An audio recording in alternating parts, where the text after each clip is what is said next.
నమస్కారం NS news కి స్వాగతం. నా పేరు ఉషా. ముందుగా ముఖ్యాంశాలు. మెట్పల్లి పట్టణంలోని 2వ వార్డుకు చెందిన అబిద్ రేష్మా దంపతులు నూతనంగా నిర్మించుకున్న ఇందిరమ్మ ఇంటి గృహప్రవేశ కార్యక్రమం ఈ రోజు ఘనంగా జరిగింది. ఈ కార్యక్రమానికి టీపీసీసీ రాష్ట్ర సీనియర్ నాయకులు జువ్వాడి నర్సింగరావు, మెట్పల్లి మున్సిపల్ చైర్మన్ మైలారపు లింబాద్రి ముఖ్య అతిథులుగా హాజరై రిబ్బన్ కట్ చేసి గృహప్రవేశ కార్యక్రమాన్ని ప్రారంభించారు. ఈ సందర్భంగా అతిథులు మాట్లాడుతూ పేద మరియు మధ్యతరగతి కుటుంబాలు సొంత ఇంటి కలను సాకారం చేసుకోవడం ఆనందదాయకమైన విషయమని పేర్కొన్నారు.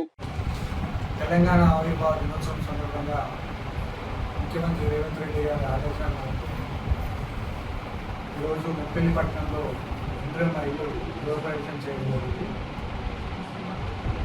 ఏదైతే ఇన్ని సంవత్సరాలు వాళ్ళ కళ ఈరోజు నెరవేరడం జరిగింది. ముఖ్యమంత్రి గారి ఏదైతే 5 లక్షల రూపాయలు ఇవ్వడంతో ఇల్లు కట్టుకోవడం జరిగింది. చాలామంది పేదలకు ఇల్లు ఇచ్చే కార్యక్రమాన్ని 3,500 ఇల్లు కోరికలు చూసుకోవడం ఇవ్వడం జరిగింది. ఇప్పటికే చాలామంది కూడా గృహప్రవేశాలు చేసుకోవడం జరిగింది. మళ్ళీ నిన్ననే ముఖ్యమంత్రి గారు ఒక విషయం చెప్పడం జరిగింది. మళ్ళీ నియోజకవర్గానికి 2,000 ఇల్లు ఇస్తామని చెప్పడం జరిగింది.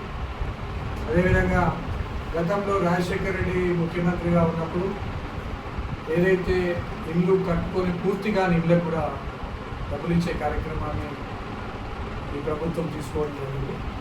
వాళ్ళందరూ కూడా ఏదైతే అమ్మకపేట కొడుకుల అర్బన్ హౌసింగ్ కాలనీస్ వీటన్నిటికీ కూడా కొంతమందికి ఏంటంటే అప్పుడు కట్టుకున్న ఇంటికి ఏదైతే పూర్తి కాలేదు, కొంతమంది స్లాబ్ వేసారు, కొంతమంది స్లాబ్ కూడా వేయని పరిస్థితులు ఉంటారు.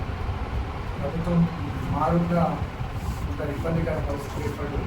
కాబట్టి వాటన్నిటికీ కూడా ఇవాళ ఏదైతే మన భూమిరెడ్డి శ్రీనివాసరెడ్డి గారు చెప్పడం జరిగింది విమర్శించాలి.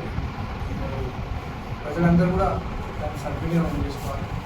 అలా ఏదైతే మన కొరుట నియోజకవర్గ ప్రజలందరికీ తెలంగాణ ఆవిర్భావ దినోత్సవ శుభాకాంక్షలు.